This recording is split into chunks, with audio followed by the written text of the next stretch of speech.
ओम श्री परमात्मे नमः। श्रीमद् भगवद गीता श्री रामानुजाचार्य भाष्य 13वां अध्याय। पहले 6 अध्यायों में परम प्राप्य पर ब्रह्म भगवान वासुदेव की प्राप्ति की उपाय भूता भक्ति रूप भगवत उपासना का अंग रूप जो प्राप्त करता प्रत्येक आत्मा जीवात्मा का यथार्थ स्वरूप ज्ञान है, जिसकी प्राप्ति ज्ञान योग और कर्म योग इन दोनों निष्ठाओं से होती है, उसका वर्णन किया गया। मध्य के षटक 6 अध्यायों में परम प्राप्य भगवान के स्वरूप का यथार्थ तत्व और उसके महात्म्य ज्ञान सहित एकांतिक आत्यांतिक भक्ति योग निष्ठा का प्रतिपादन किया गया तथा अतिशय शरीर की इच्छा करने वालों के एवं आत्मा की केवल स्थिति की इच्छा करने वालों के लिए भी भक्ति योग और उसके लिए आवश्यक अन्य साधन भी बतला दिए गए। अब इस अंतिम षटक 6 अध्यायों में प्रकृति और पुरुष का उन दोनों के संसर्ग रूप प्रपंच का ईश्वर के यथार्थ स्वरूप का कर्म ज्ञान और भक्ति के स्वरूप का और उनकी उत्पत्ति के प्रकार का अर्थात पिछले 2 षटकों में 1 से लेकर 12 अध्याय तक जिनका वर्णन किया गया है, उन सब प्रसंगों का स्पष्टीकरण किया जाता है। अंतिम षटक में से 13वें अध्याय में पहले शरीर और आत्मा का स्वरूप, शरीर के स्वरूप का स्पष्टीकरण, शरीर से विलक्षण आत्मा की प्राप्ति का उपाय, प्रकृति संसर्ग से रहित आत्मा के स्वरूप का स्पष्टीकरण और वैसे आत्मा का जड़ के साथ संबंध होने में कारण तथा उसके अनंतर दोनों के विवेचन का प्रकार भी बतलाते हैं। पहला श्लोक। श्री भगवान बोले, कौन्ते, हे अर्जुन, ये शरीर क्षेत्र है ऐसा कहा जाता है। जो इस क्षेत्र को जानता है उसको उसे जानने वाले ज्ञानी पुरुष क्षेत्रज्ञ ऐसा कहते हैं। रामानुज भाष्य। ये शरीर जो कि मैं देवता हूं, मैं मनुष्य हूं, मैं स्थूल हूं, मैं कृश हूं, इस प्रकार भोक्ता आत्मा के साथ समानाधिकरणता से एक सा प्रतीत होता है और वास्तव में भोक्ता आत्मा से भिन्न पदार्थ है। ये शरीर उस भोक्ता आत्मा का भोग क्षेत्र है। इस प्रकार शरीर तत्व को यथार्थ जानने वाले कहते हैं। जो इस शरीर को इसके सारे अवयवों को अलग अलग तथा संघात रूप से इस प्रकार जानता है कि मैं इसको जानता हूं, वह इस जानने में आने वाले शरीर का जानने वाला होने के कारण इससे भिन्न पदार्थ है। उसको आत्म तत्व के यथार्थ ज्ञाता पुरुष क्षेत्रज्ञ नाम से कहते हैं। यद्यपि मनुष्य जब शरीर से अतिरिक्त घट आदि पदार्थों का अनुभव करता है, उस समय मैं देव हूं, मैं मनुष्य हूं, मैं घट आदि को अनुभव करता हूं। इस प्रकार शरीर के सहित अपने को समान अधिकरणता से जानने वाला समझता है, परंतु जब ज्ञाता आत्मा शरीर का अनुभव करता है, उस समय शरीर को भी घट आदि पदार्थों की भांति इसको मैं जानता हूं, इस प्रकार ज्ञेय रूप से अनुभव करता है। अतएव शरीर भी ज्ञाता आत्मा का ज्ञेय रूप होने के कारण वस्तुतः घट आदि की भांति आत्मा से भिन्न पदार्थ ही है और वैसे ही घट आदि की भांति जानने में आने वाले शरीर से ज्ञाता क्षेत्रज्ञ भी भिन्न पदार्थ है। समान अधिकरणता से जो एकता प्रतीत होती है, उसका कारण यह है कि वास्तव में शरीर आत्मा का गोत्र आदि की भांति विशेषण होने से दोनों के स्वभाव की एकता सी हो रही है। इसलिए शरीर की आत्मा से अभिन्नता मालूम नहीं होती, क्योंकि असाधारण आकार वाला ज्ञाता आत्मा चक्षु आदि इंद्रियों का विषय नहीं है, केवल योग के द्वारा विशुद्ध हुए मन का ही विषय है। इस कारण मूर्ख लोग प्रकृति के सन्निधान से आत्मा को प्रकृति के रूप में मानने लग जाते हैं। दूसरा श्लोक। अर्जुन, सारे क्षेत्रों में क्षेत्रज्ञ भी तू मुझको जान। क्षेत्र क्षेत्रज्ञ का जो ज्ञान है वही उपादेय ज्ञान है, ये मेरा मत है। रामानुज भाष्य। देव मनुष्य आदि समस्त क्षेत्रों अर्थात शरीरों में जो ज्ञातापन के कारण एकाकार है, वह क्षेत्रज्ञ भी तू मुझको समझ, उसका भी मैं आत्मा हूं ऐसा समझ। क्षेत्रज्ञम च अपि, इस वाक्य में अपि शब्द का प्रयोग होने से यह अभिप्राय जान पड़ता है कि क्षेत्र भी तू मुझको ही समझ ऐसा कहा गया है। जैसे क्षेत्र क्षेत्रज्ञ का विशेषण होने से स्वभाव की एकता के कारण उससे अपृथक प्रतीत होता है, इसलिए उसका क्षेत्रज्ञ के साथ समान अधिकरणता से वर्णन किया जाना ठीक है। वैसे ही क्षेत्र और क्षेत्रज्ञ ये दोनों भी मेरे भगवान के विशेषण होने से स्वभाव की एकता के कारण मुझसे अपृथक प्रतीत होते हैं, इसलिए इनका वर्णन भी मेरे साथ समान अधिकरणता से किया जाना उचित है ऐसा तू समझ। यथार्थ में तो क्षेत्र से तदक्षर और अक्षर नाम से कहे हुए बद्ध और मुक्त दोनों अवस्थाओं में स्थित क्षेत्रज्ञ से परब्रह्म भगवान वासुदेव की भिन्नता है। पृथ्वी आदि का संघात रूप क्षेत्र और क्षेत्रज्ञ ये दोनों ही भगवान के शरीर होने के कारण भगवान के साथ इनके स्वभाव और स्वरूप विषयक एकता है, अतः ये दोनों भगवतात्मक हैं। इन दोनों की आत्मा भगवान है। ये बात श्रुतियां भी इस प्रकार कहती हैं। जो पृथ्वी में रहकर पृथ्वी की अपेक्षा आंतरिक है, जिसको पृथ्वी नहीं जानती, जिसका पृथ्वी शरीर है, जो पृथ्वी के भीतर रहकर उसका नियमन करता है, वह तेरा अंतर्यामी अमृत स्वरूप आत्मा है। यहां से लेकर जो आत्मा में रहने वाला आत्मा की अपेक्षा अंतरंग है, जिसको आत्मा नहीं जानता, जिसका आत्मा शरीर है, जो आत्मा के अंदर रहकर उसका नियमन करता है, वह अंतर्यामी अमृत स्वरूप तेरा आत्मा है, यहां तक कहा है। इस प्रकार यह अंतर्यामी रूप से संपूर्ण आत्माओं में आत्म रूप से भगवान का स्थित रहना ही 10वें अध्याय में भगवान की समान अधिकरणता से सबका वर्णन करने में हेतु है। ये जो क्षेत्र और क्षेत्रज्ञ के विवेक का और इन दोनों का मैं आत्मा हूं इस तत्व का ज्ञान बताया गया है, यही उपादेय ज्ञान है, ये मेरा मत है। सिद्धांत निर्णय। कुछ टीकाकार कहते हैं कि क्षेत्रज्ञम चापि मामम विद्धि, इस प्रकार समान अधिकरणता के वर्णन से एकता प्रतीत होती है, इसलिए ये मानना चाहिए कि जो ईश्वर है उसी को अज्ञान से क्षेत्रज्ञता प्राप्त हो जाता है। उसकी निवृत्ति के लिए ही ये एकत्व का उपदेश है। जिस प्रकार सत्यवादी पुरुष के द्वारा ऐसा कहे जाने पर कि रज्जु है सर्प नहीं है, रज्जु में होने वाले सर्पत्व भ्रम की निवृत्ति हो जाती है, वैसे ही आप पुरुषों में सर्वश्रेष्ठ भगवान के इस उपदेश से क्षेत्रज्ञता का भ्रम निवृत्त हो जाता है। उनसे पूछना चाहिए कि ऐसा उपदेश करने वाले इन भगवान वासुदेव परमेश्वर का ज्ञान आत्मा के यथार्थ स्वरूप साक्षात्कार से निवृत्त हो चुका है या नहीं। यदि वे कहें कि इनका अज्ञान निवृत्त हो चुका है, तब तो निर्विशेष चेतन मात्र एक आत्मा में विपर्य ज्ञान की संभावना न रहने के कारण अर्जुन आदि को अपने से पृथक समझना और उनके प्रति उपदेश आदि देने का व्यवहार करना नहीं बन सकता। यदि वे कहें कि आत्मा के यथार्थ स्वरूप का साक्षात्कार न होने के कारण भगवान का अज्ञान निवृत्त नहीं हुआ, तो फिर वे अज्ञानी ठहरते हैं। इसलिए भी उनके द्वारा आत्मज्ञान का उपदेश दिया जाना संभव नहीं है।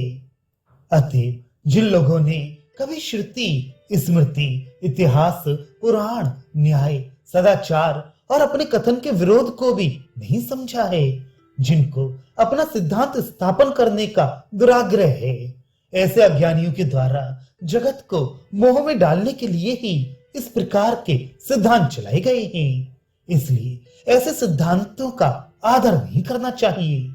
इस विषय में यथार्थ तत्व यह है, कितनी ही श्रुतियां जड़ वस्तु, चेतन वस्तु और परब्रह्म के स्वरूप का विवेचन, उनको क्रम से भोग्य, भोक्ता और शासक बतलाकर इस प्रकार कहती हैं। इसलिए जो मायावी है वह इस विश्व का सृजन करता है, और जो दूसरा है वह माया से उसमें बंधा हुआ है। माया तो प्रकृति को समझना चाहिए, और माई मायापति महेश्वर को। प्रधान प्रकृति तो क्षर है, और हर जीवात्मा अमृत एवं अक्षर है। क्षर अर्थात जड़ प्रकृति, और आत्मा अर्थात जीव, इन दोनों पर वह एक देव महेश्वर शासन करता है। इस श्रुति में अमृत, अक्षर और हर के नाम से भोक्ता चेतन का निर्देश है। भोगे रूपा होने के कारण प्रकृति को जो हरण करे भोगे, उसका नाम हर है। वह सबका कारण है, इंद्रियों के अधिपति का भी अधिपति है। इसका जनेता और अधिपति और कोई नहीं है। वह गुणेश्वर प्रधान प्रकृति और क्षेत्रज्ञ पुरुष दोनों का स्वामी है। विश्व के पति और आत्म रूप सनातन शिव अच्युत ईश्वर को ज्ञानी और अज्ञानी, ईश्वर और अनीश्वर जीवात्मा, ऐसे दो अजन्मा चेतन हैं, जो नित्यों का भी नित्य है, चेतनों का भी चेतन है, और अकेला ही बहुतों की कामना पूर्ण करता है।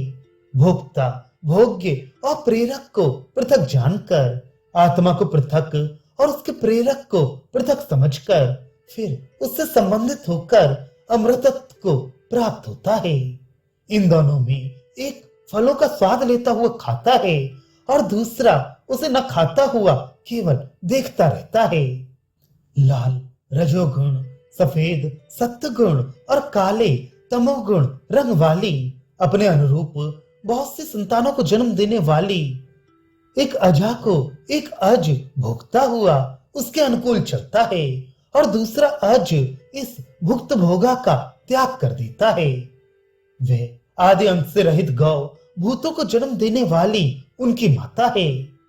एक वृक्ष पर एक पुरुष अज्ञान में डूबा हुआ मोहित होकर सामर्थ्य के अभाव से शोक करता है, पर वह जो अपने से भिन्न साथ रहने वाले ईश्वर को देख पाता है और उसकी महिमा को समझता है, तब शोक रहित हो जाता है।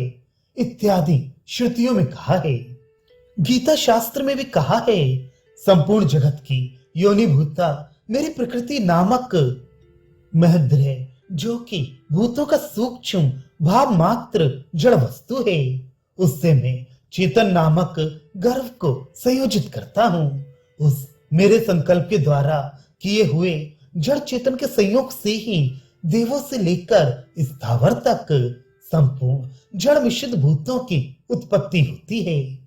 श्रुति में भी भूतों के सूक्ष्म भाव को ब्रह्म नाम से इस प्रकार निर्देश किया है कि उससे वह ब्रह्म तथा नाम रूप और अन्न उत्पन्न होते हैं।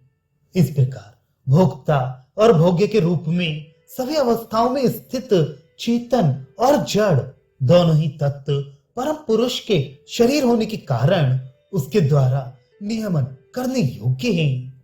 इसलिए इन दोनों की भगवान से अपृथक स्थिति और परम पुरुष भगवान के आत्म तत्व का वर्णन कितनी ही श्रुतियां इस प्रकार करती हैं। जो पृथ्वी में रहकर पृथ्वी की अपेक्षा अंतरंग है, जिसको पृथ्वी नहीं जानती, पृथ्वी जिसका शरीर है, जो पृथ्वी के भीतर रहकर उसका नियमन करता है। यहां से लेकर जो आत्मा में रहकर आत्मा की अपेक्षा अंतरंग है, जिसको आत्मा नहीं जानता, आत्मा जिसका शरीर है, जो आत्मा के भीतर रहकर उसका नियमन करता है, वह अंतर्यामी अमृत स्वरूप तेरा आत्मा है। यहां तक तथा पृथ्वी जिसका शरीर है, जो पृथ्वी के भीतर विचरता है, जिसको पृथ्वी नहीं जानती, यहां से लेकर अक्षर जिसका शरीर है, जो अक्षर के भीतर विचरता है, जिसको अक्षर नहीं जानता, मृत्यु जिसका शरीर है, जो मृत्यु के भीतर विचरता है, जिसको मृत्यु नहीं जानता। यह सब भूतों का अंतरात्मा, सब पापों से रहित एक दिव्य देव नारायण है। इस श्रुति में मृत्यु नाम से तमाम शब्द की अर्थभूत सूक्ष्म अवस्था में स्थित जड़ प्रकृति कही गई है, क्योंकि इसी उपनिषद में अव्यक्त अक्षर में लय होता है, अक्षर तम में लय होता है, तम परम देव में एक होकर रहता है, ऐसा कहा है। तथा जीवों का शासक सबका आत्मा अंतर में प्रविष्ट है, ये भी कहा है। इस प्रकार सब अवस्थाओं में स्थित जड़ चेतन प्रकृति पुरुष ईश्वर के शरीर होने के कारण उनके रूप में परम पुरुष ही कार्यावस्था युक्त और कारणावस्था युक्त जगत रूप में स्थित हो रहा है। इसी अर्थ को समझाने के लिए कितनी ही श्रुतियां कहती हैं कि कार्य रूप और कारण रूप से स्थित समूचा जगत वह परम पुरुष ही है। जैसे कि हे सौम्य पहले केवल एक अद्वितीय सद ब्रह्म ही था। उसने इच्छा की कि मैं प्रजा उत्पादन के लिए बहुत हूं। उसने तेज को रचा। यहां से लेकर हे सौम्य इस सारी प्रजा का सती कारण है, सती अधिष्ठान है, सती प्रतिष्ठा है। ये समूचा जगत इसी का स्वरूप है, वह सत्य है। हे श्वेत केतु ये आत्मा तू है। यहां तक तथा उसने कामना की कि मैं प्रजा उत्पादन के लिए बहुत हूं। उसने तप किया, उसने तप करके इन सबको बनाया। यहां से लेकर सती सत्य और अमृत मिथ्या के रूप में हो गया इत्यादि। इस श्रुति में भी दूसरी श्रुति में कहे हुए जड़ चेतन और परम पुरुष के स्वरूप के विवेक का स्मरण कराया गया है। जैसे अब मैं इस जीवात्मा के रूप से इन तीनों देवताओं में पृथ्वी जल और तेज में अनुप्रविष्ट होकर नाम रूपात्मक जगत को प्रकट करूं, उसको रचकर उसी में प्रविष्ट हो गया। उसमें प्रविष्ट होकर सत्य और त्यत हो गया। सत्य ही ज्ञान और विज्ञान तथा सत्य और अनर्थ हो गया। इस जीवात्मा के रूप से प्रविष्ट होकर इस वाक्य के द्वारा जो जीव को ब्रह्म रूप बतलाया गया है, वे जीवात्मा पर ब्रह्म का शरीर है। इस कारण उसी का स्वरूप है। इस भाव को लेकर ही कहा गया है, क्योंकि उसके भीतर प्रविष्ट होकर सत्य और त्यत विज्ञान और अविज्ञान हो गया। इस वाक्य के साथ उपर्युक्त वाक्य की एकार्थता है। इस प्रकार जो नाम रूप को व्यक्त करना है, वही इस अन्य श्रुति में भी ऐसे कहा गया है। उस समय यह अव्यक्त था, पीछे नाम रूप से प्रकट किया गया। अतः स्थूल और सूक्ष्म जड़ और चेतन वस्तु मात्र जिसका शरीर है, ऐसा परम पुरुष ही कार्य और कारण दोनों अवस्थाओं में सर्वथा स्थित है तथा कारण से कार्य अभिन्न होता है। इसलिए कारण के विज्ञान से कार्य का ज्ञान सिद्ध हो जाता है। अतः जो एक को भली भांति जान लेने से सबका भली भांति ज्ञान होना कहा गया है, वह सर्वथा युक्ति युक्त सिद्ध होता है। अब मैं इस जीवात्मा के रूप से इन तीनों देवताओं में अनुप्रविष्ट होकर नाम रूपात्मक जगत को प्रकट करूं। इस श्रुति में तीनों देवता इस वाक्य से समस्त जड़ वस्तु मात्र का निर्देश करके उसमें अपने ही स्वरूप जीवात्मा के प्रवेश से नाम रूप का प्रकट करना बतलाया जाने से सभी वाचक शब्द चेतन अचेतन विशिष्ट परमात्मा के ही वाचक हुए। अतः कारण अवस्था में स्थित परमात्मा के वाचक शब्द के साथ कार्यवाची शब्द की समान अधिकरणता मुख्य रूप से है। इसलिए स्थूल सूक्ष्म जड़ चेतन के रूप में ब्रह्म ही कार्य और कारण है।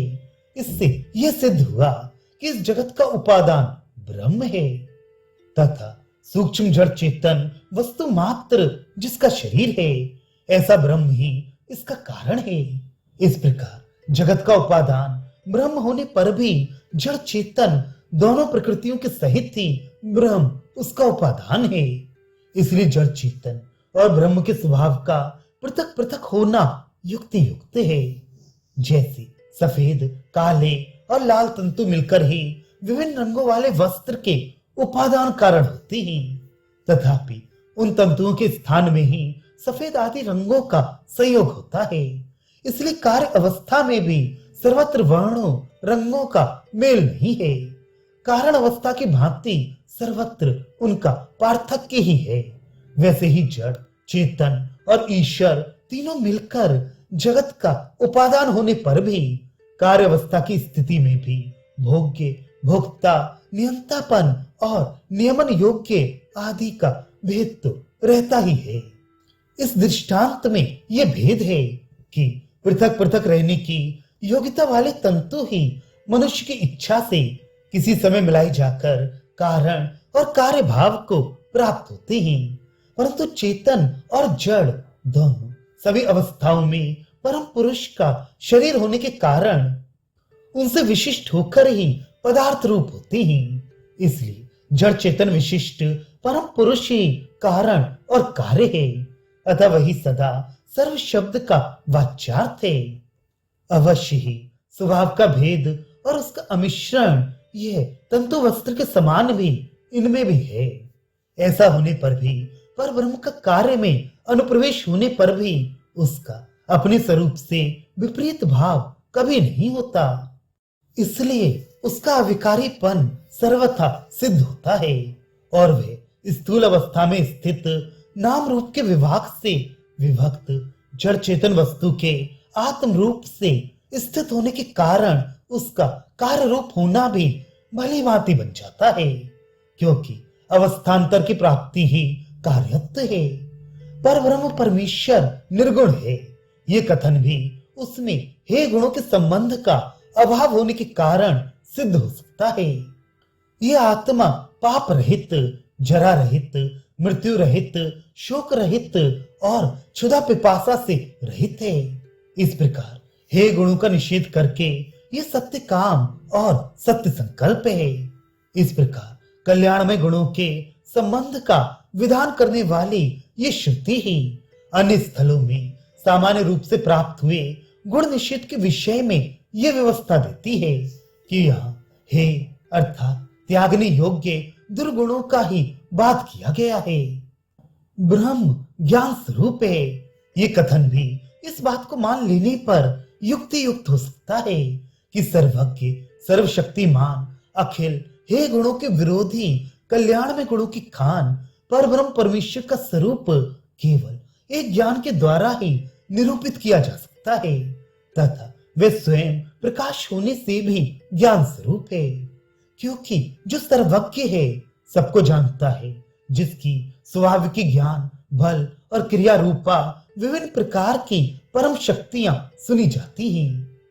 अरे जानने वाले को किसके द्वारा जाना जाए इत्यादि श्रुतियां परमेश्वर के ज्ञातापन का वर्णन करती हैं तथा सत्य, ज्ञान और अनंत ब्रह्म है इत्यादि श्रुतियां भी परमेश्वर को केवल एक ज्ञान के द्वारा निरूपण किए जाने योग्य होने से और स्वप्रकाश होने से ज्ञान स्वरूप बतलाती हैं।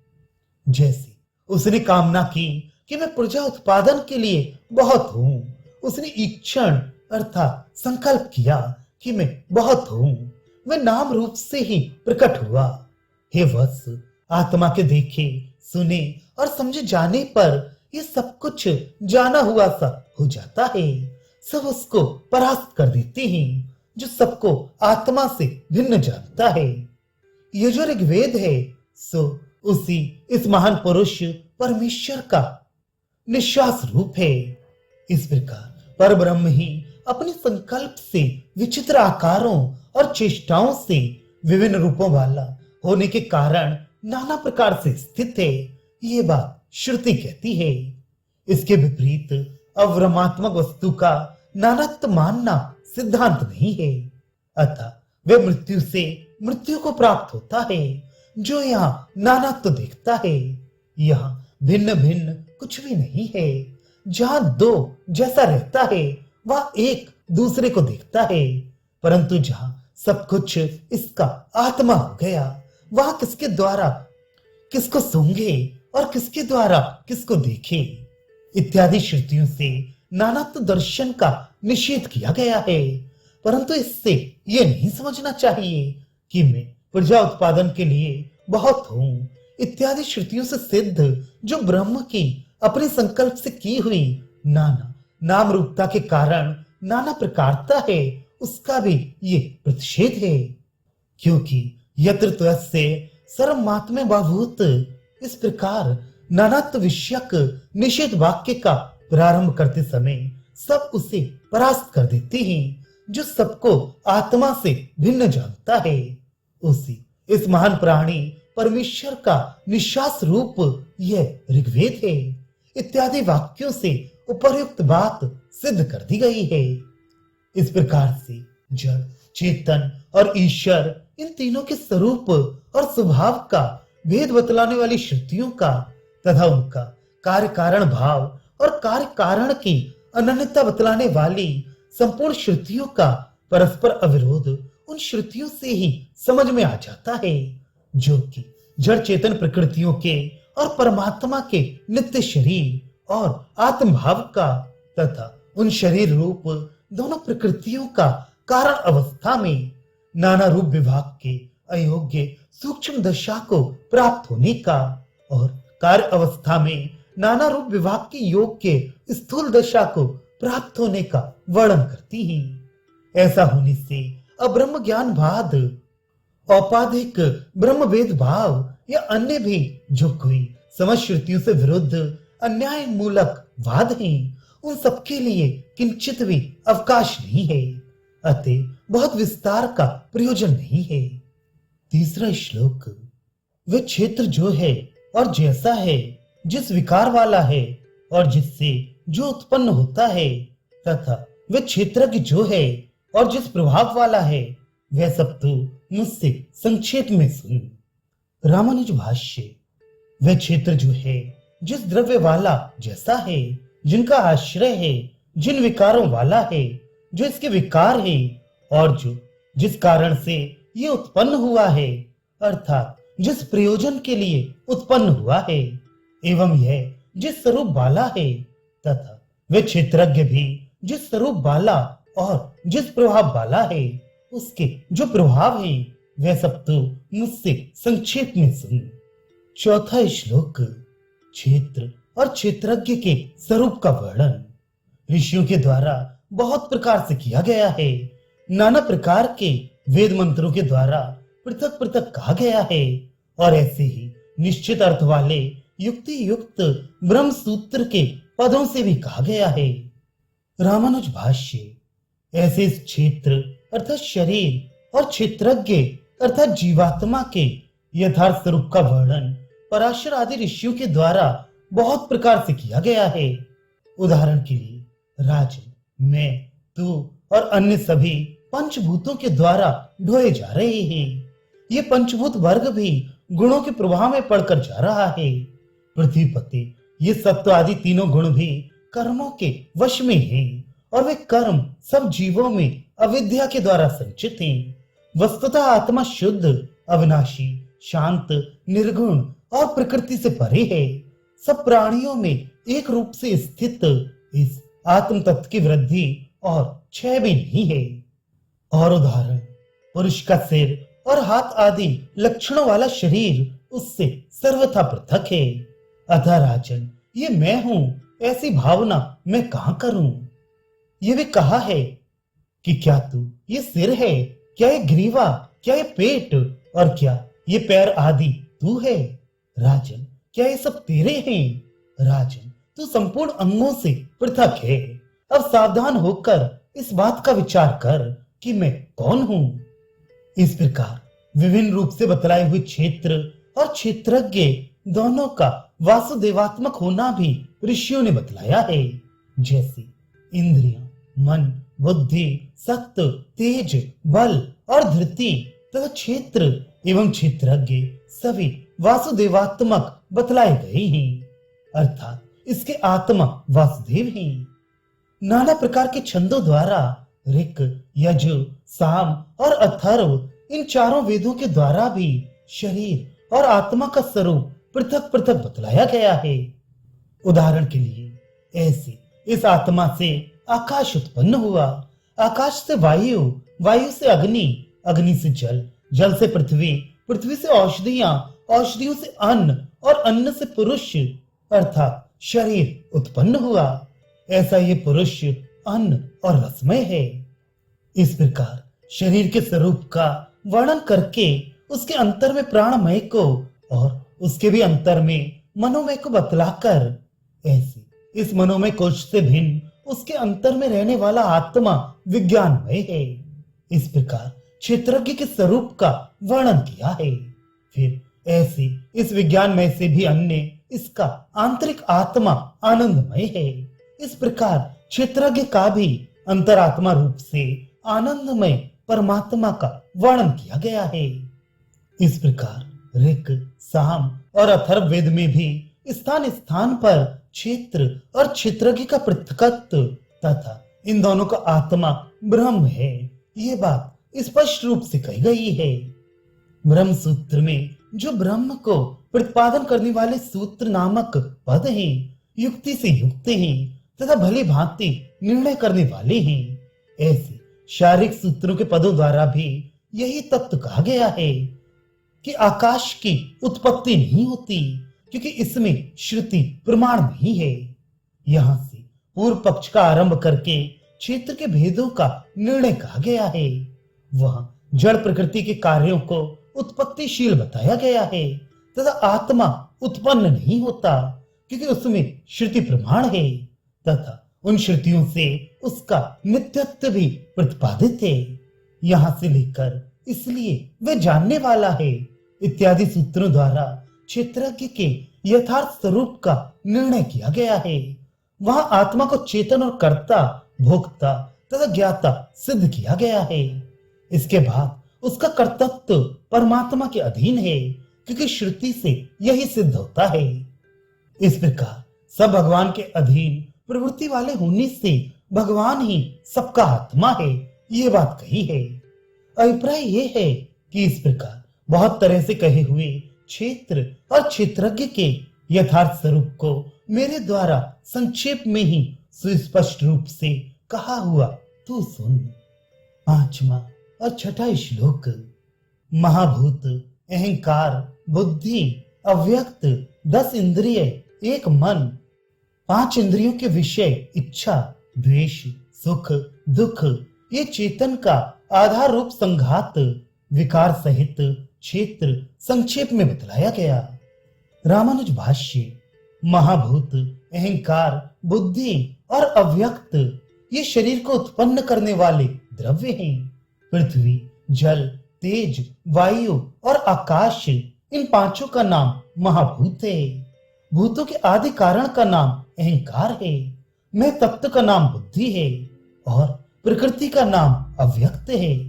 10 इंद्रियां, एक मन, 5 इंद्रियों के विषय, ये 16 शरीर के आश्रित रहने वाले तत्व हैं।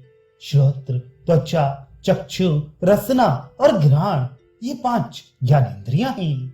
वाक, हाथ, पैर, गुदा और उपस्थ, ये 5 कर्मेंद्रियां हैं। ये 10 हैं और एक मन है तथा शब्द, स्पर्श, रूप, रस और गंध, ये 5 इंद्रियों के विषय हैं। इच्छा, द्वेष, सुख, दुख, ये क्षेत्र के कार्य हैं, इसलिए इनको क्षेत्र के विकार कहते हैं। यद्यपि इच्छा, द्वेष, सुख और दुख ये आत्मा के ही धर्म हैं, तथापि ये आत्मा में क्षेत्र के संबंध से ही हुए हैं। अतः क्षेत्र के कार्य होने से क्षेत्र के विकार कहे जाते हैं। ये पुरुष के धर्म हैं। संघाता चेतना धृति, इसमें आधृति पद आधार का वाचक है।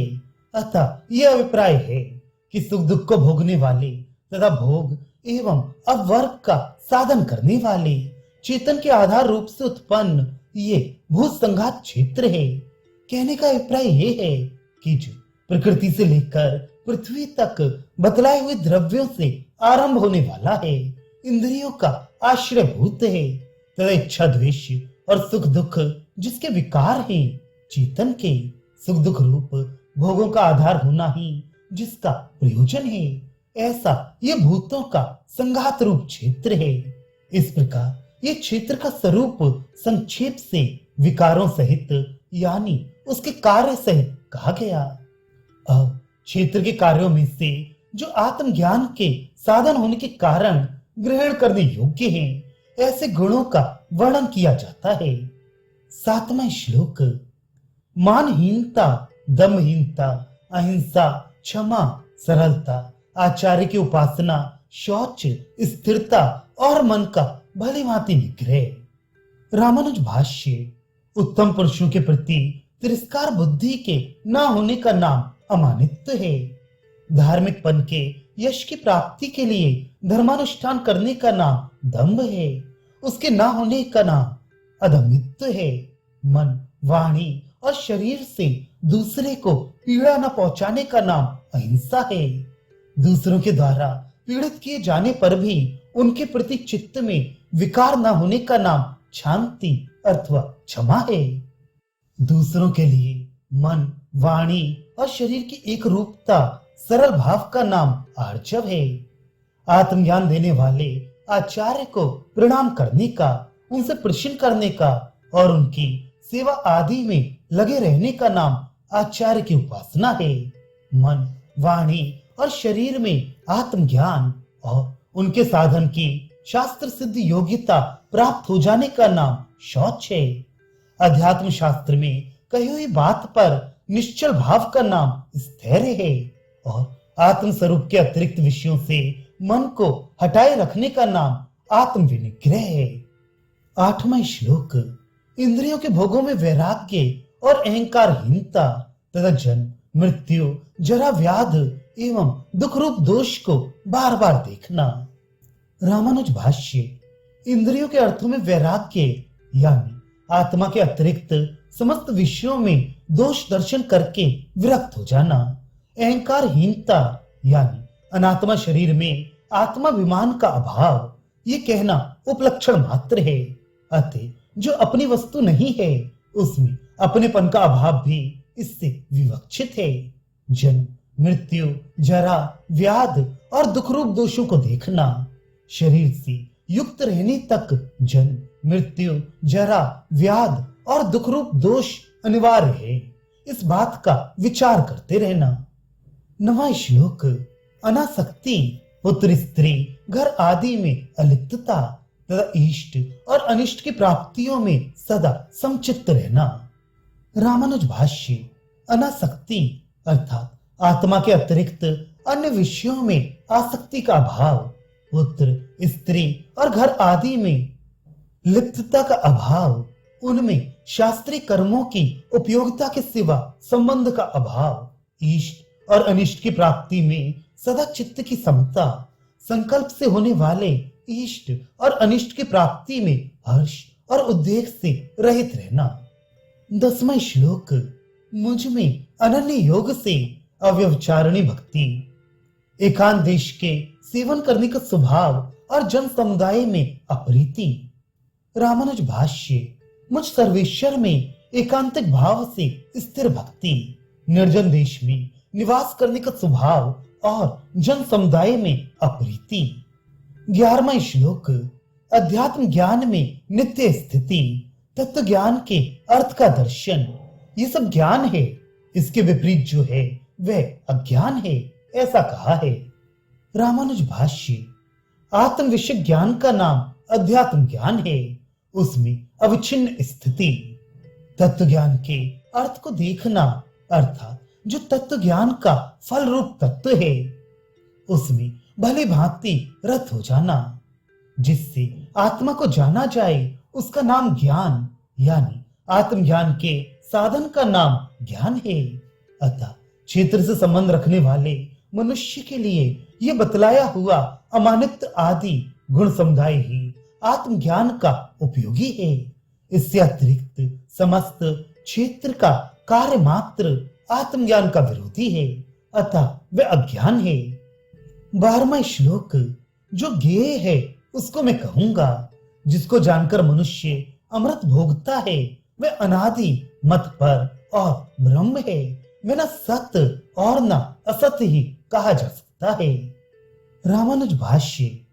अमानित्व आदि साधनों के द्वारा जानने में आने वाला, प्राप्त किए जाने योग्य जो प्रत्येक आत्मा अर्थात जीव का स्वरूप है वह बतलाऊंगा, जिसको जानकर मनुष्य जन्म, जरा और मरण आदि प्राकृत धर्मों से रहित अमृत रूप आत्मा को प्राप्त करता है। जिसका आदि ना हो वह अनादि है।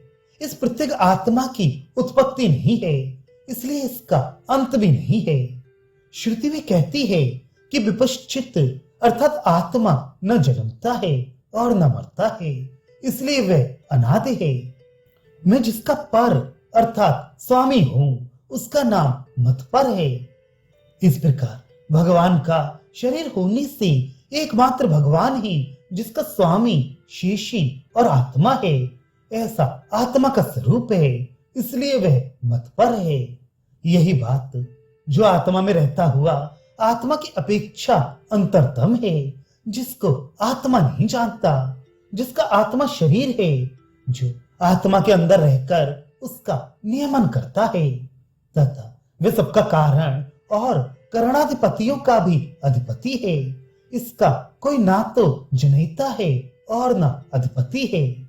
वह प्रधान और पुरुष दोनों का पति और गुणों का ईश्वर है इत्यादि श्रुतियां भी कहती हैं तथा वह क्षेत्रज्ञ तत्व ब्रह्म है, यानी वृत्ता के गुणों से युक्त है, शरीर से भिन्न वस्तु है।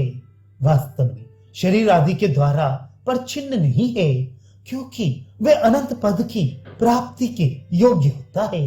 इस प्रकार श्रुति कहती है। इसका शरीर के द्वारा परिच्छिन्न हो जाना केवल कर्म जनित है। कर्म बंधन से मुक्त आत्मा का स्वरूप तो अनंत है, इसलिए आत्मा के अर्थ में भी ब्रह्म शब्द का प्रयोग किया जाता है। वह आत्म तत्व ना सत कहा जा सकता है और ना असत ही, यानी कार्य और कारण रूप दोनों अवस्थाओं से रहित होने के कारण सत और असत इन दोनों शब्दों के द्वारा आत्मा का स्वरूप नहीं बतलाया जा सकता। ये कार्य अवस्था में स्थित देव आदि नाम और रूप वाला होने से ही सत कहा जाता है और कारण अवस्था में वैसा न होने से असत कहा जाता है। यही बात पहले ये असत ही था, पीछे सत उत्पन्न हुआ। वही है पहले उस समय अप्रकट था, वही फिर नाम और रूप के द्वारा प्रकट हुआ है इत्यादि श्रुतियां कहती हैं। परंतु जो कार्य और कारण इन दोनों अवस्थाओं से आत्मा का संबंध है, यह कर्म रूप अविद्या के आविष्टन अर्थात आवरण से हुआ है, वास्तविक नहीं है। इसलिए सत और असत इन दोनों शब्दों से आत्मा का वर्णन नहीं किया जा सकता। यद्यपि पहले ये सब असत ही था, इस श्रुति में कारण अवस्था में स्थित परम पुरुष का वर्णन है, तो भी ये नाम रूप के विभाग से रहित सूक्ष्म जड़ और चेतन वस्तु मात्र का समुदाय जिसका शरीर है, ऐसी कारण अवस्था में स्थित पर ब्रह्म का वर्णन है। इसलिए कारण अवस्था में क्षेत्र और क्षेत्रज्ञ का स्वरूप भी असत शब्द द्वारा कहा जा सकता है, परंतु क्षेत्रज्ञ की वह अवस्था कर्म जनित है, इसलिए उसका शुद्ध स्वरूप सत और असत शब्द से निर्देश किए जाने योग्य नहीं है। 13वां श्लोक, वह आत्मा सब और हाथ पैर वाला, सब और नेत्र सिर मुख वाला तथा सब और कान वाला है तथा इस जगत में सबको ढक करके स्थित हो रहा है।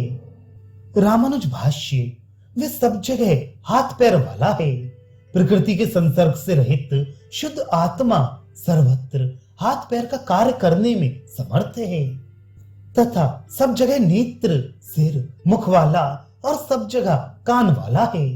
सर्वत्र नेत्र आदि सभी इंद्रियों का कार्य करने वाला है। वह परमेश्वर बिना हाथ पैर के चलने और ग्रहण करने वाला है, बिना आंखों के देखता और बिना कानों के सुनता है। इस प्रकार पर ब्रह्म को बिना हाथ पैर के भी सब और हाथ पैर आदि का कार्य करने वाला श्रुति बतलाती है। विशुद्ध प्रत्येक आत्मा को भी उसकी समानता प्राप्त हो जाती है, इसलिए उसका भी सब जगह हाथ पैर आदि इंद्रियों का कार्य करने में समर्थ होना श्रुति सिद्धि है। तब ज्ञानी पुण्य पापों से छूटकर निर्लेप होकर परम पुरुष की समानता को पा जाता है। ये बात श्रुति में कही है। वह क्षेत्रज्ञ संसार में सबको ढककर स्थित हो रहा है। संसार में जो कुछ वस्तु मात्र है उस सबको व्याप्त किए हुए है। अभिप्राय ये है कि विशुद्ध आत्मा का स्वरूप देश आदि के द्वारा परिच्छिन्न न होने के कारण सर्वव्यापी है। 14वां श्लोक, वह सब इंद्रियों के गुणों के द्वारा भासमान, सब इंद्रियों से रहित और असक्त है, परंतु सबका धारण करता है, और वैसे ही निर्गुण है, परंतु गुणों का भोक्ता भी है। रामानुज भाष्य, संपूर्ण इंद्रियों के गुणों के द्वारा जिसका आभास हो उसका नाम सर्वेंद्रिय गुणाभास है। इंद्रियों की वृत्तियों का नाम इंद्रिय गुण है।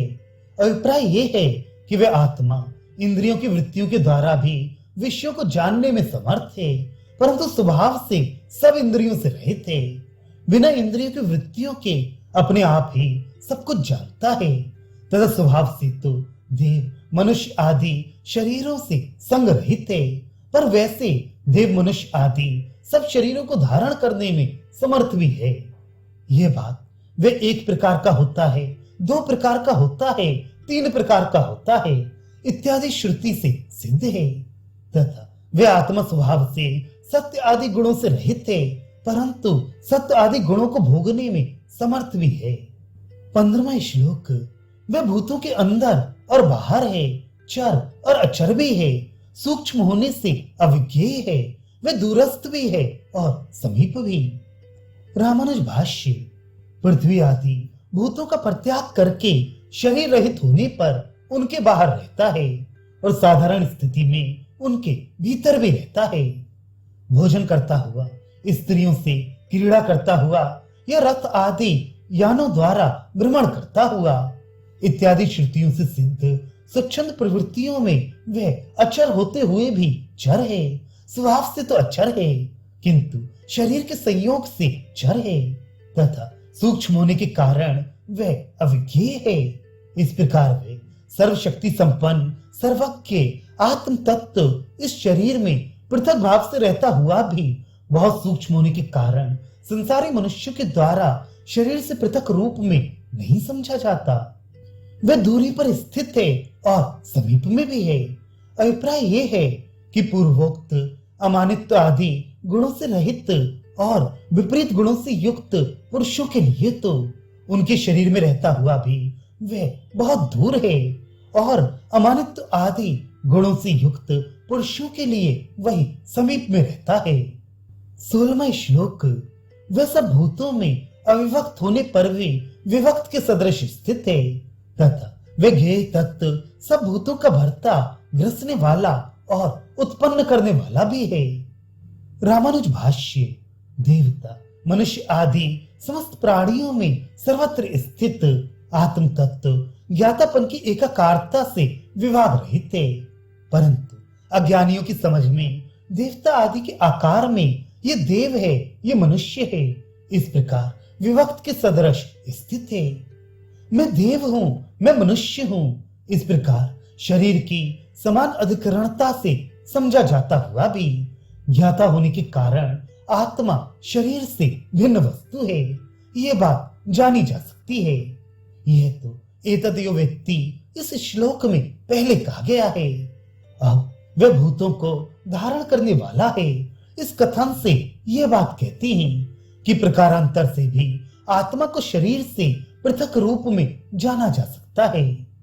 अभिप्राय यह है कि शरीर रूप से संगठित पृथ्वी आदि भूतों को जो धारण करने वाला है, वह ज्ञेय तत्व धारण किए जाने वाले भूतों से भिन्न है, अतः आत्मा शरीर से भिन्न तत्व है, ये बात समझी जा सकती है।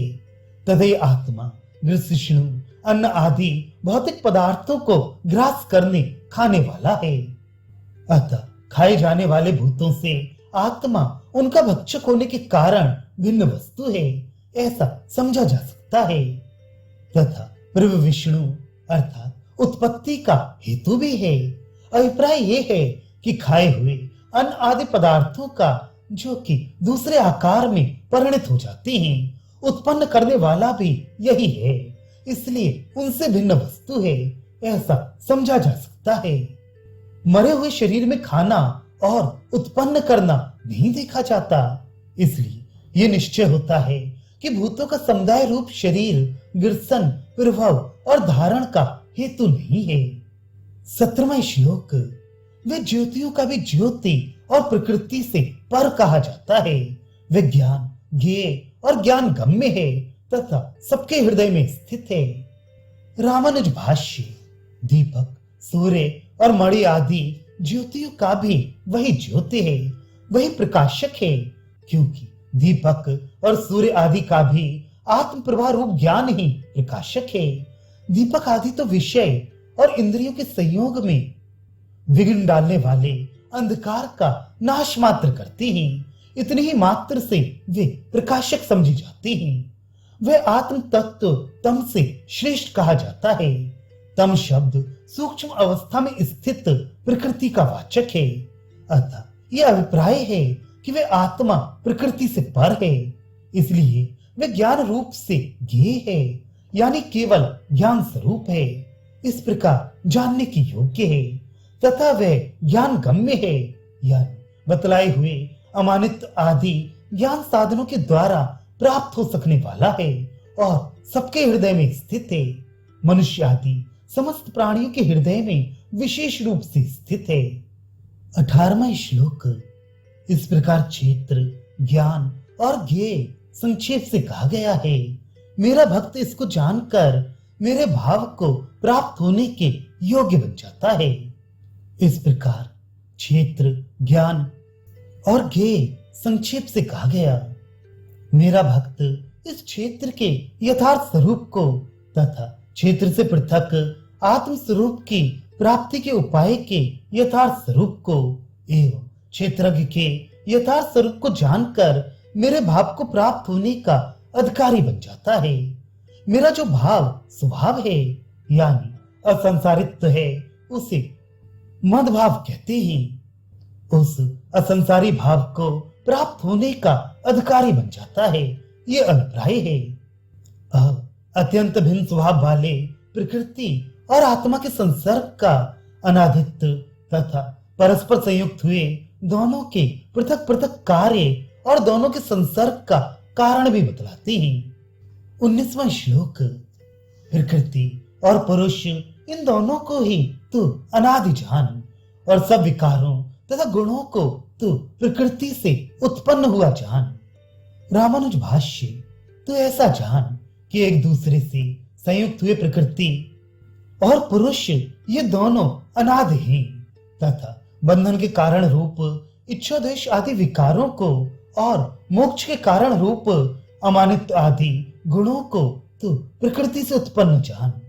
अभिप्राय ये है कि पुरुष के संसर्ग में पड़ी हुई ये अनादि काल से प्रवृत्त शरीर के आकार में परिणित प्रकृति ही अपनी विकार, इच्छा द्वेष आदि के द्वारा पुरुष को बांधने में कारण होती है और वही अपने विकार, अमानित्व आदि गुणों के द्वारा पुरुष के मोक्ष का कारण होती है।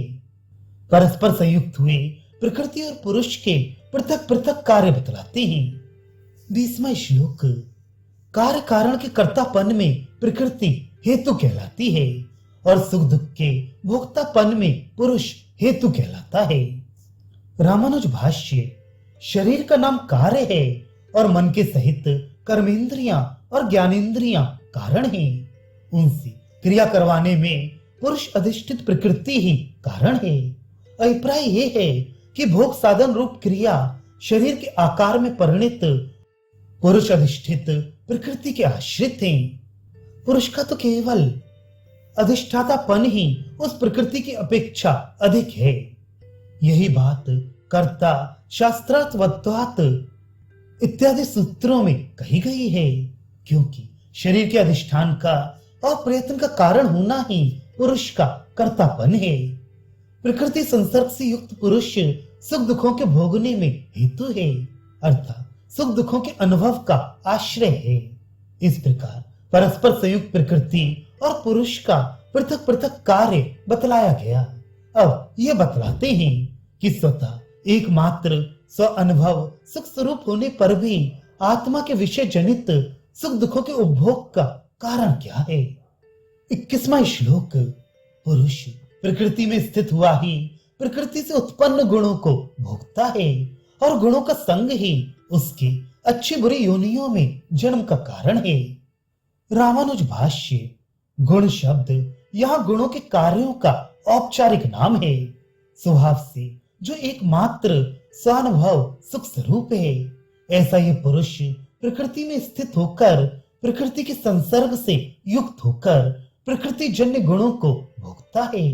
यानी प्रकृति के संसर्ग से उत्पन्न उपाधि स्वरूप सत्व आदि गुणों के कार्य रूप सुख दुख आदि को भोगता है, उनका अनुभव करता है। प्रकृति का संसर्ग होने में जो कारण है उसे बतलाते हैं। पहले पहले वाली प्रकृति के परिणाम रूप देव मनुष्य आदि विभिन्न योनियों में स्थित ये पुरुष उन शरीरों में प्राप्त सत्व आदि गुणमय सुख दुख आदि में आसक्त रहकर पुनः उनकी प्राप्ति के साधन रूप पुण्य पाप कर्मों में लगता है। फिर उन पुण्य और पाप कर्मों के फल भोगने के लिए अच्छी और बुरी योनियों में, शुभ और अशुभ योनियों में जन्म लेता है। तदनंतर फिर कर्म करता है और फिर उत्पन्न होता है।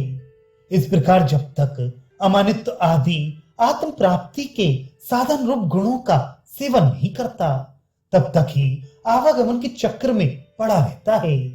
यही बात यहाँ कही है कि इस पुरुष की अच्छी बुरी योनियों में उत्पन्न होने का कारण गुणों का संग है। 22वां श्लोक। इस शरीर में ये पर पुरुष उपदृष्टा, अनुमंता, भर्ता, भोक्ता, महेश्वर और परमात्मा भी है, ऐसा कहा गया है। रामानुज भाष्य।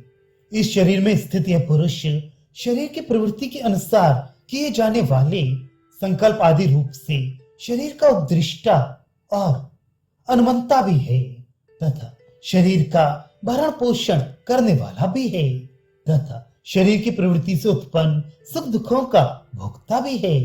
इस प्रकार शरीर का नियमन और भरण पोषण करने के कारण तथा शरीर का शेषी अर्थात स्वामी होने से शरीर, इंद्रिय और मन का महेश्वर भी होता है। तथा पुरुष इस शरीर में शरीर, इंद्रिय और मन के लिए परमात्मा है, ऐसा भी कहा गया है। अपि शब्द से यह अभिप्राय है कि इसी तरह इसको महेश्वर भी कहा जाता है।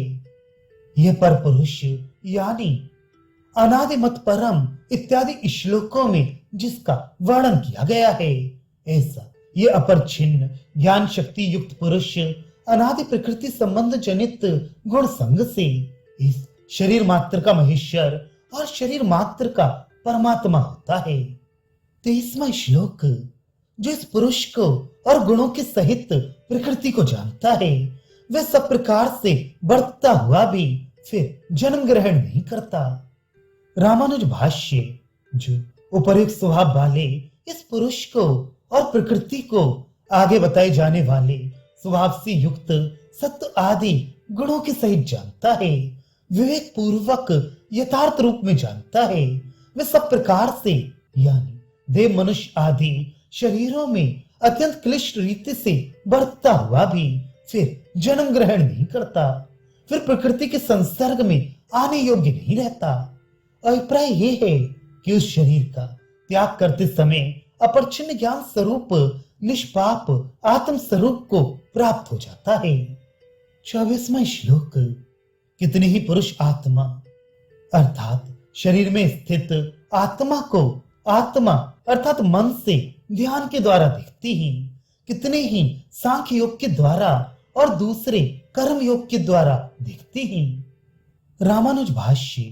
कितने ही सिद्ध योगी आत्मा में शरीर में स्थित आत्मा को आत्मा से यानी मन से ध्यान के द्वारा भक्ति योग के द्वारा देखते हैं। दूसरे जो सिद्ध योगी नहीं हैं, वे सांख्य योग के ज्ञान योग के द्वारा मन को योग के योग्य बनाकर आत्मा का दर्शन करते हैं। अन्य जो कि आत्म दर्शन के साधन रूप योग आदि के अधिकारी नहीं हैं और ज्ञान योग के भी अधिकारी नहीं हैं, या ज्ञान योग के अधिकारी होने पर भी उसकी अपेक्षा सरल उपाय चाहते हैं, अथवा जो संसार में महानता के नाते प्रसिद्ध हैं, वे लोग ज्ञान जिसके अंतर्गत थे ऐसे कर्म योग के द्वारा योग की योग्यता प्राप्त करके मन से आत्मा को देखते हैं। 25वां श्लोक। दूसरे कितने ही ऐसा न जानते हुए दूसरों तत्वज्ञानियों से सुनकर उपासना करते हैं, वे श्रुति परायण मनुष्य भी मृत्यु से अवश्य तर जाते हैं। रामानुज भाष्य। दूसरे जो कि कर्मयोग आदि आत्मदर्शन के साधनों के अधिकारी नहीं हैं, अन्य तत्वदर्शी ज्ञानियों से सुनकर कर्मयोग आदि के द्वारा आत्मा की उपासना करते हैं, वे भी आत्मदर्शन के द्वारा मृत्यु से तर जाते हैं। तथा जो श्रुति परायण हैं, श्रवण मात्र में निष्ठा रखने वाले हैं, वे श्रवण निष्ठ पुरुष भी पापों से रहित होकर क्रम से कर्मयोग आदि का आरंभ करके मृत्यु से अवश्य तर जाते हैं। यहाँ अपि शब्द से श्रेणी भेद की प्रतीत होती है, अर्थात पहले वाले उत्कृष्ट साधक हैं और ये उनकी अपेक्षा निकृष्ट हैं। अब प्रकृति संसर्ग से युक्त आत्म स्वरूप के विवेक ज्ञान का प्रकार बतलाने के लिए स्थावर जंगम समस्त प्राणी समुदाय जड़ चेतन के संयोग से उत्पन्न हुआ है, ये कहते हैं। 26वां श्लोक। श्री कृष्ण कहते हैं, भरत श्रेष्ठ अर्जुन, जो भी चर अचर प्राणी जगत उत्पन्न होता है, उसे तू क्षेत्र क्षेत्रज्ञ के संयोग से उत्पन्न हुआ जान। रामानुज भाष्य।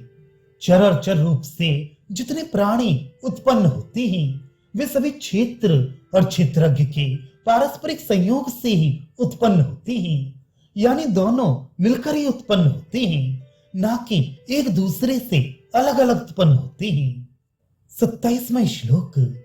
जो पुरुष समस्त भूत प्राणियों में शरीर आदि के नष्ट होते हुए भी उनके स्वामी आत्मा को नाश रहित तथा संभाव से स्थित दिखता है, वही यथार्थ दिखता है। रामानुज भाष्य।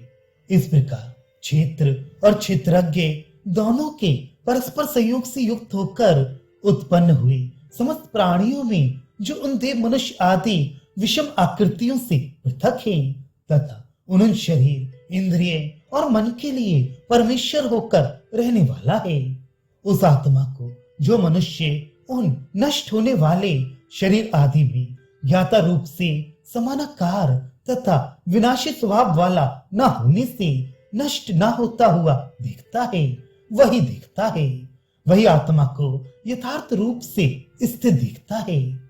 अभिप्राय ये है कि जो देव मनुष्य आदि शरीरों की विषमाकारता के कारण आत्मा को भी विषमाकार देखता है, तथा जो आत्मा को जन्म मृत्यु आदि से युक्त देखता है, वह सदा आवागमन के चक्र में पड़ा रहता है। 28वां श्लोक। क्योंकि सर्वत्र संभाव से स्थित ईश्वर को एक समान देखता हुआ वह आत्मा मन के द्वारा आत्मा का हनन नहीं करता, इसलिए वह परम गति को प्राप्त होता है। रामानुज भाष्य। सर्वत्र देव मनुष्य आदि सब शरीरों में उनके शेषी स्वामी आधार और नियंता रूप में स्थित ईश्वर आत्मा को देव आदि विषमाकार से रहित ज्ञान की एकाकारता से सम देखने वाला पुरुष आत्मा से यानी मन से अपनी आत्मा की हिंसा नहीं करता, उसकी रक्षा करता है, उसे संसार से मुक्त करता है। इस कारण यानी ज्ञाता रूप से सर्वत्र समानाकार देखने के कारण वह परम गति को प्राप्त हो जाता है। जो प्राप्त किया जाए उसका नाम गति है। अतः अभिप्राय यह है कि वह परम प्राप्य यथार्थ स्वरूप में स्थित आत्मा को प्राप्त हो जाता है, परंतु जो देव आदि के आकार से युक्त होने के कारण आत्मा को सर्वत्र विषमाकार दिखता है, वह आत्मा की हिंसा करता है, उसे भवसागर में डालता है। 29वां श्लोक। जो कर्मों को सब प्रकार से प्रकृति के द्वारा ही किए हुए दिखता है और आत्मा को अकर्ता दिखता है, वह यथार्थ दिखता है। रामानुज भाष्य। कार्य कारण कर्तृत्व हेतु प्रकृति रुच्यते। इस पहले बतलाई हुई रीत से जो पुरुष समस्त कर्मों को प्रकृति के द्वारा किए हुए दिखता है तथा जो आत्मा को ज्ञान स्वरूप और अकर्ता दिखता है, एवं जो उस आत्मा का प्रकृति के साथ संयोग, उसका अधिष्ठान होना और उस संयोग से होने वाले सुख दुखों का अनुभव, इन सबको कर्म रूप अज्ञान से उत्पन्न समझता है, वह आत्मा को यथार्थ स्थिति में देखता है। 30वां श्लोक, जब यह भूतों के पृथक भाव को एक प्रकृति में स्थित और उस प्रकृति से ही भूतों के विस्तार को देखता है, तब वह ब्रह्म को प्राप्त हो जाता है। रामानुज भाष्य, जिस समय मनुष्य, प्रकृति और पुरुष इन दो तत्वों से बने हुए देव, मनुष्य आदि संपूर्ण भूत प्राणियों में उन सब भूतों के देवत्व, मनुष्यत्व, हृसत्व अर्थात छोटेपन, दीर्घत्व अर्थात बड़ेपन इत्यादि विभिन्न भावों को एक में स्थित, एक तत्व में स्थित यानी प्रकृति में स्थित देखता है, आत्मा में स्थित नहीं देखता। तथा जब वह प्रकृति से ही उत्तरोत्तर पुत्र पौत्र आदि के भेद के विस्तार को देखता है, उसी समय ब्रह्म को प्राप्त हो जाता है। अविभक्त एकमात्र ज्ञान स्वरूप आत्मा को प्राप्त कर लेता है। 31वां श्लोक, कुंती पुत्र अर्जुन, अनादि और निर्गुण होने से ये अव्यय परमात्मा शरीर में स्थित हुआ भी ना कुछ करता है और ना लिप्त होता है। रामानुज भाष्य, शरीर से अलग बतलाकर अपने स्वरूप से निरूपण किया हुआ ये परमात्मा शरीर में स्थित हुआ भी अनादि अर्थात आरंभ रहित होने के कारण अव्यय अर्थात व्यय रहित है, और निर्गुण अर्थात सत्व आदि गुणों से रहित होने के कारण ना तो कुछ करता है और ना लिप्त होता है, अर्थात शरीर के स्वभावों से लिप्त नहीं होता है, बनता नहीं है। यद्यपि आत्मा निर्गुण होने के कारण कुछ करता नहीं, ये कहना ठीक है, परंतु शरीर से संयुक्त रहकर भी वे शरीर के स्वभावों से लिप्त कैसे नहीं होता, इस पर कहते हैं। 32वां श्लोक, जैसे सर्वगत आकाश सूक्ष्म होने के कारण लिप्त नहीं होता, वैसे ही शरीर में सर्वत्र स्थित हुआ भी आत्मा लिप्त नहीं होता। रामानुज भाष्य, जैसे आकाश सर्वगत अर्थात समस्त वस्तुओं से संयुक्त होने पर भी सूक्ष्म होने के कारण सब वस्तुओं के स्वभावों से लिप्त नहीं होता, वैसे ही आत्मा अत्यंत सूक्ष्म होने के कारण सर्वत्र अर्थात देव, मनुष्य आदि समस्त शरीरों में स्थित हुआ भी उन शरीरों के स्वभाव से लिप्त नहीं होता। 33वां श्लोक, भारत, जैसे एक ही सूर्य इस समस्त लोक को प्रकाशित करता है, वैसे ही क्षेत्रज्ञ समस्त क्षेत्र को प्रकाशित करता है। रामानुज भाष्य, जैसे एक ही सूर्य अपनी प्रभा से इस संपूर्ण लोक को प्रकाशित करता है, वैसे ही क्षेत्री अर्थात आत्मा भी ये मेरा क्षेत्र अर्थात शरीर ऐसा है। इस प्रकार बाहर और भीतर पैरों के तलुओं से लेकर मस्तक पर्यंत सारे शरीर को अपने ज्ञान से प्रकाशित करता है। अतः यह अभिप्राय है कि जिस प्रकार प्रकाश लोक से उसका प्रकाशक सूर्य अत्यंत भिन्न है, उसी प्रकार ये उपयुक्त लक्षणों वाला आत्मा ज्ञाता होने के कारण ये रूप इस शरीर से अत्यंत विलक्षण है। 34वां श्लोक, इस प्रकार क्षेत्र क्षेत्रज्ञ के भेद को और भूत प्रकृति के मोक्ष को, अमानित आदि उपाय को जो ज्ञान नेत्रों के द्वारा जान लेती हैं, वे परम तत्व को प्राप्त होती हैं। रामानुज भाष्य, जो पुरुष इस बतलाए हुए प्रकार से क्षेत्र और क्षेत्रज्ञ के भेद को विवेक विषयक ज्ञान रूप नेत्रों के द्वारा जान लेती हैं, तथा जो भूत प्रकृति के मोक्ष को भी जान लेती हैं, वे परम तत्व को, बंधन रहित आत्मा को प्राप्त हो जाते हैं। जिसके द्वारा छुड़ाया जाए उसका नाम मोक्ष है।